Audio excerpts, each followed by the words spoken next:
দুর্বল থাকে।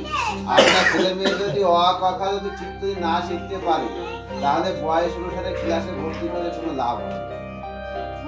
কারণ ভবিষ্যতে আপনি যে যে উদ্দেশ্য নিয়ে বিদ্যালয়ে পাঠাচ্ছেন, যে উদ্দেশ্যকে সামনে রেখে যে আমার ছেলে মেয়েকে শিক্ষা দেবো, আমার ছেলে মেয়েকে ভালো করে শিখবে, এই উদ্দেশ্যকে সামনে রেখে যদি বাচ্চাকে পাঠান, তাহলে আমাদের কথা একটু শুনতে হবে।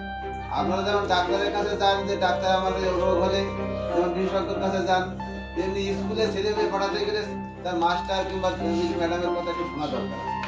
না আপনারা যদি বুঝে যান করতে গেলে, আমরা দেখেছি যে কি হয়, এলকেজি উঠার পরে ইউকেজি উঠলে ওই বই আর পড়তে পারবে।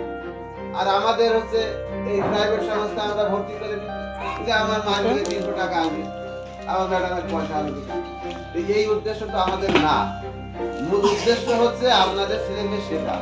আমরা অনেকবার বলেছি যে এই যে এবারে যেমন নার্সারিতে আমাদের অনুরোধ থাকবে, নার্সারিতে রুদ্র সরকার, সাক্ষী, কারণ এরাও সেইভাবে কোনো ডেভেলপ হয়নি।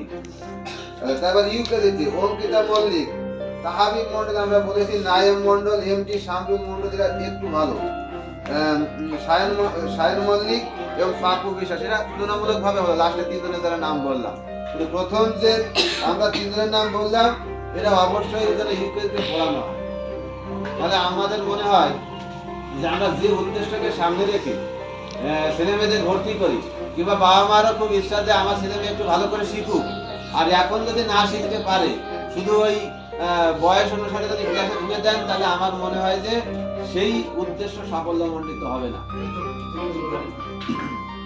আচ্ছা, এই পরীক্ষা দেওয়ার সময় বাচ্চা কাচ্চারা পরীক্ষা দিয়েছে, তাদের খেলার ছলে পরীক্ষা দিয়েছে, অনেকে হয়তো সারা বছর ভালো পড়েছে, আপনাদের অনেকের বিশ্বাস যে আমার ছেলে মেয়ে ভালো রেজাল্ট করবে, কিন্তু দেখা যায় যে হঠাৎ করে রেজাল্ট খারাপ করতেই পারে। আর এই যে এই সময় আমি মনে করি যে এই রেজাল্ট যখন খারাপ করবে, তাহলে বাবা মায়ের পাশে থাকা উচিত। আগের দিন আমি নার্সারিতে একটা পরীক্ষা নিচ্ছি, আমার আর্টের পরীক্ষা হচ্ছে, আর্টের পরীক্ষা দিতে যে সে অন্য জায়গায় রং দিয়েছে। এই রং দেওয়ার পরে সে কান্না শুরু করেছে। কেন কান্না শুরু করেছে? যে আমার বাড়িতে গেলে আমার মা মারবে। এই ভয় দিয়ে পড়াবে না। ভয় যেমন দিতে হবে, আপনারা এই যে অসুবিধা গেল, আজকে হয়তো রেজাল্ট খারাপ, বাড়িতে নিয়ে যে বলছে আজ দেখছি তো, এই যে যদি হয় মানসিকতা, ছেলে মেয়েদের অসহায় অবস্থার সময় সব সময় পাশে থাকা উচিত বাবা মার আগে।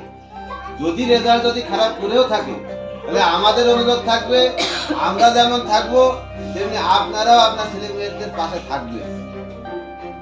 এই ক্লাসে পাস করলে যে সে চাকরি হয়ে যাবে কিংবা সে জীবনে প্রতিষ্ঠা লাভ করবে তা নয়। এই ক্লাস পাস করার পর তাকে এখনো অনেক পরীক্ষা দিতে হবে। জীবনে প্রত্যেক দিন পরীক্ষা দিতে হয় আমাদের, প্রতি পদে পদে পরীক্ষা দিতে হয়। এ যেমন ক্লাসের পরীক্ষা দিতে হয়, বাস্তবের মাটিতে হাঁটতে গেলে, আমার সাইকেল চালাতে গেলে পরীক্ষা দিতে হয়। আমি যে কাজ করবো সেই কাজে পরীক্ষা দিয়ে উত্তীর্ণ হতে হয়। আপনি যদি ভালো দোকান করেন, তাহলে পাশের দোকানের থেকে ভালো পরিষেবা দিতে হবে, তাহলে সে জায়গায় একটা পরীক্ষা দিতে হয়। প্রতিনিয়ত আমাদের পরীক্ষা দিতে হয়। রান্নার কাজ করবেন, আর একজনের রান্না ভালো হলে আপনাকে রান্না করতে দেবে। প্রতি পদে পদে আমাদের পরীক্ষা দিতে হয়।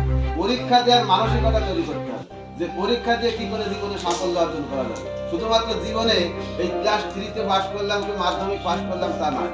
জীবনে প্রতিষ্ঠা লাভ করা, নিজের নামকে রোশনি করা, এইটাই হচ্ছে আমাদের মূল উদ্দেশ্য থাকে।